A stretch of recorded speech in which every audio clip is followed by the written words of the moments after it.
I'm here with Keith Price, who is a Napier City Councillor. Kia ora, Keith, and thanks for joining me. Kia ora, good morning. Keith, it's quite a busy time to be a councillor at the moment, and you've been through your long-term plan process, if you like. How did that go, and how do you feel about the rates increase that you ended up for this year? Okay, well, when you say it's busy this time of the year, it's actually busy all the time now. It's just the degree of what the issue is you're dealing with. But the long-term plan, I thought it ran pretty well. We initially came out with a bit under 25% rates increase, which when we spoke to the ratepayers, pretty unhappy about it, as I was as a ratepayer as well. And we Yeah. managed to get down to 19. um, which I know is still a lot, but it brought it down, and it keeps Napier as the lowest average rateable income from anyone else in Hawke's Bay.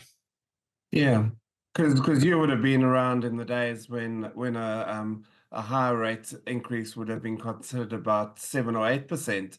So does it stick in the throat a little bit that the increases are so high?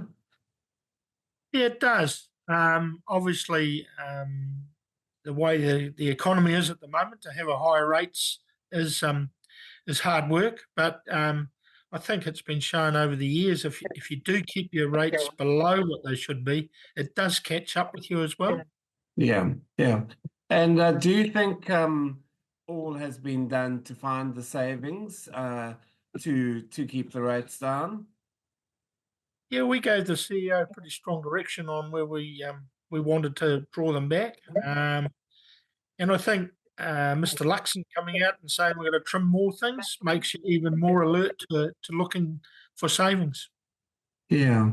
Is there anything else like staff costs or looking at contracts or anything like that you think you could find more savings? I guess that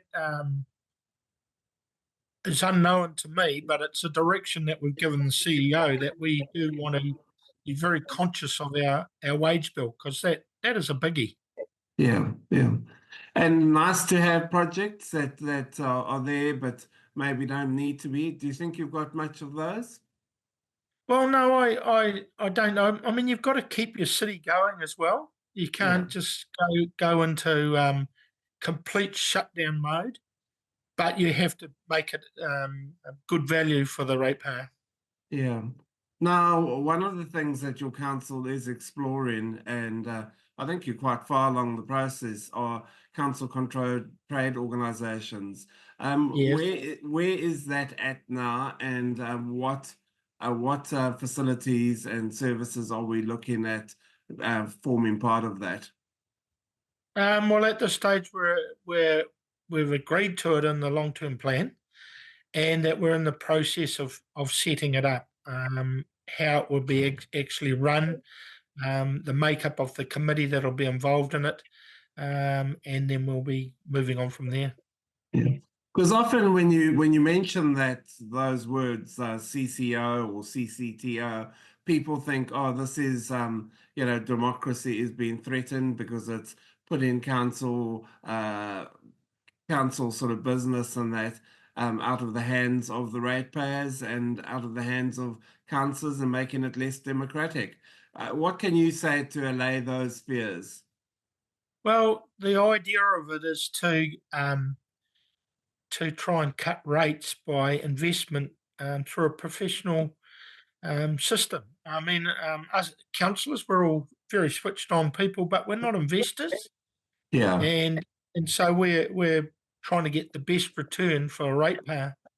yeah. And I mean, people liken it to parklands. I mean, that's been pretty good for council.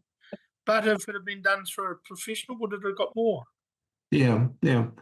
Now, obviously, Cyclone Gabriel has had an effect on everything. How is the sort of recovery and that going with that? I think the recovery's gone pretty well. I was at a meeting up the East Valley the other day and talking to residents there, and they're pretty resilient crew, but they're starting to feel a bit happier about things. Obviously, um, all of the land getting levelled out and houses pulled down and making it look a little bit normal does help that side Yeah, of things. I think it.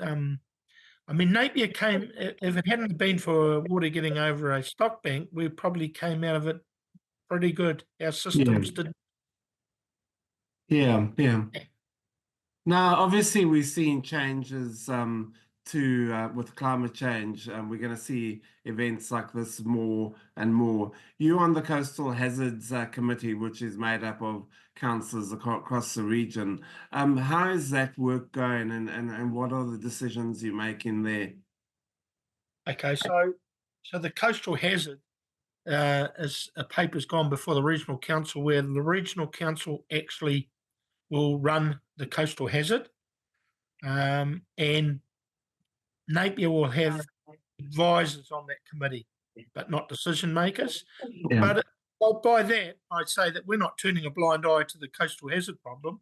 But I think it's in the right place with the regional council. I think protecting the coast is like a stop bank, really, isn't it? It's protecting right around the city. There is plans for the 20, 30, 40 years. I think under the system, going to the regional council does give a mechanism to collect targeted rates for any work that needs to be done on the coast. yeah. And what are the other issues in your city that you concerned with or dealing with at the moment?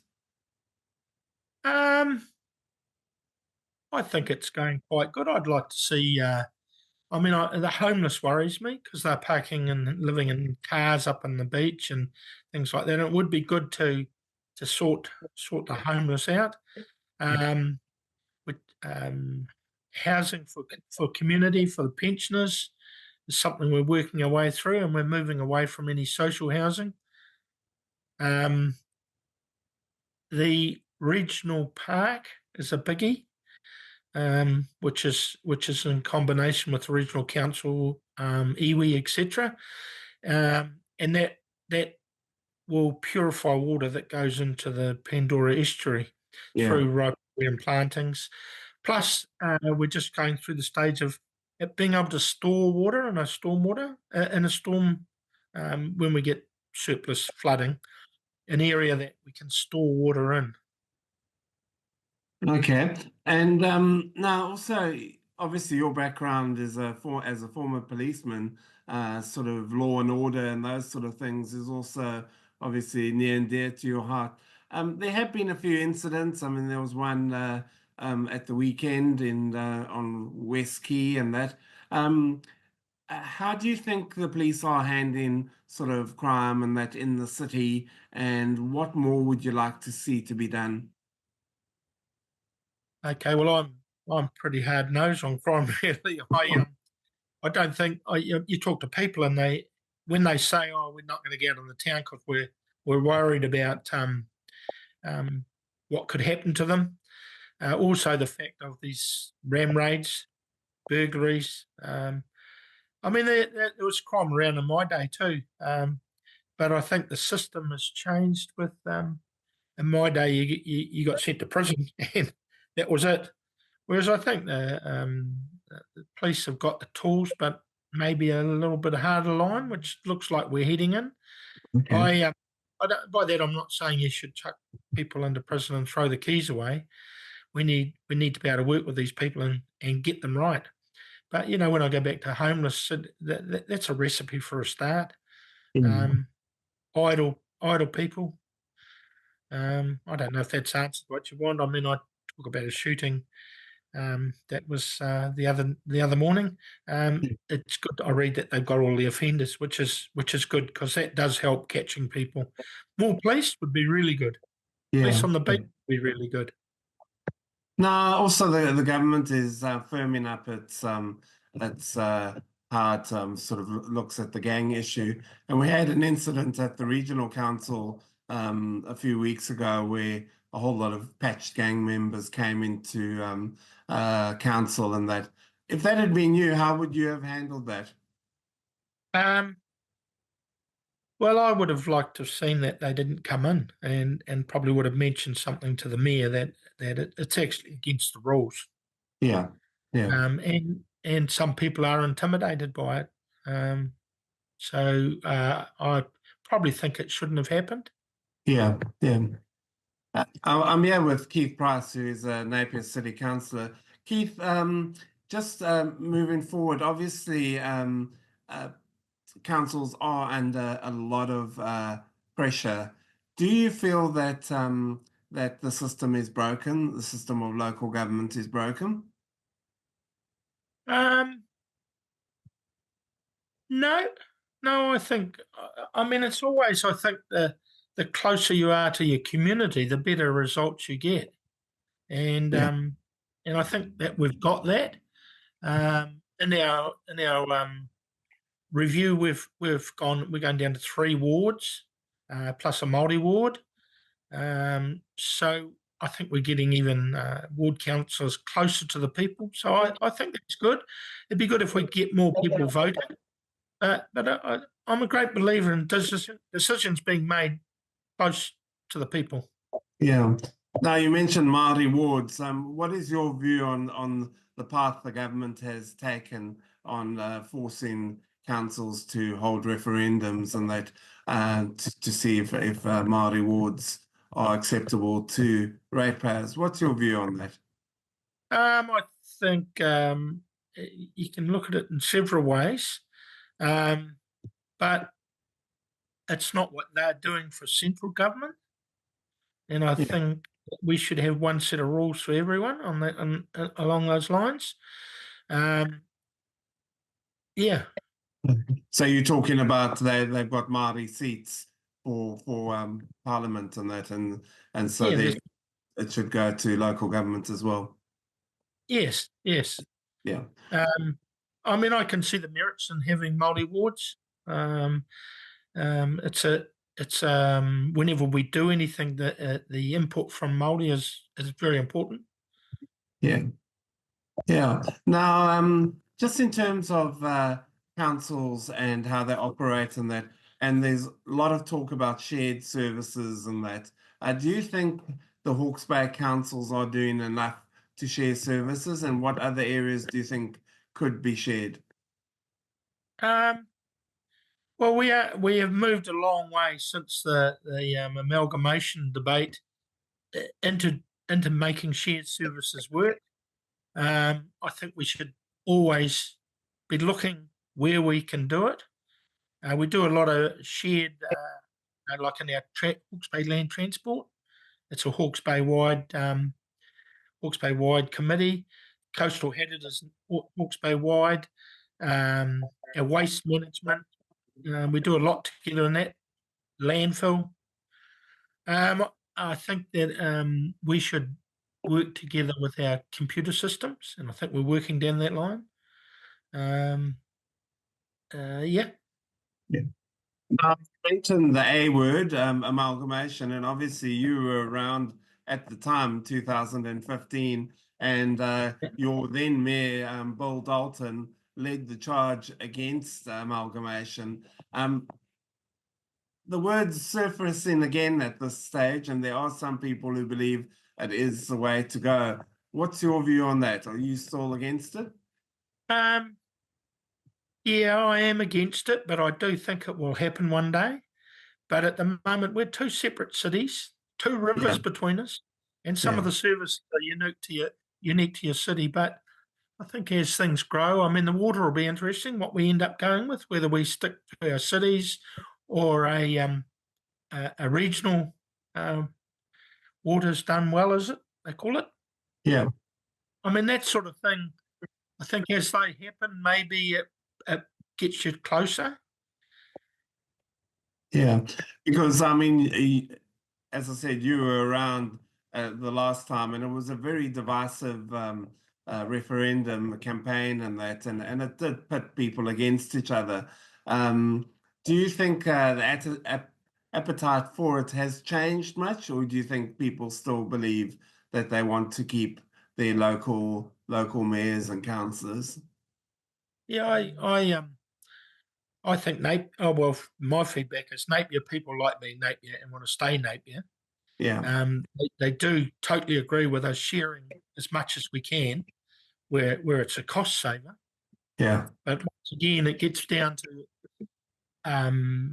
being close to your community.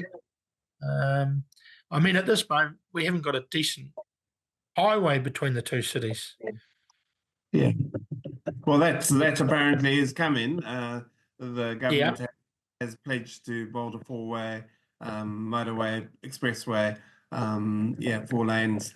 Now, just looking forward, as I said, you've been on the council for quite a while. We've got an election coming up next year. Are you going to run again? Yes, at this stage, I'd like to run again. Yes, What do you I still? actually enjoy it. What do you say? Sorry. I enjoy it.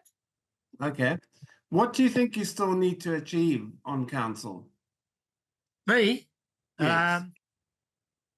I guess just keeping a good team spirit in the council, supporting each other, and listening to the community. I think we've come a long way in consultation and Yeah. listening to the community. And I mean, I give their rates an example where we're sitting on 25 and we came down to 19. We did go out and we really listened to the community, and that was an example of. I know people would have liked a lot more, but that's a fair hunk we brought down, and it was really clear from the community.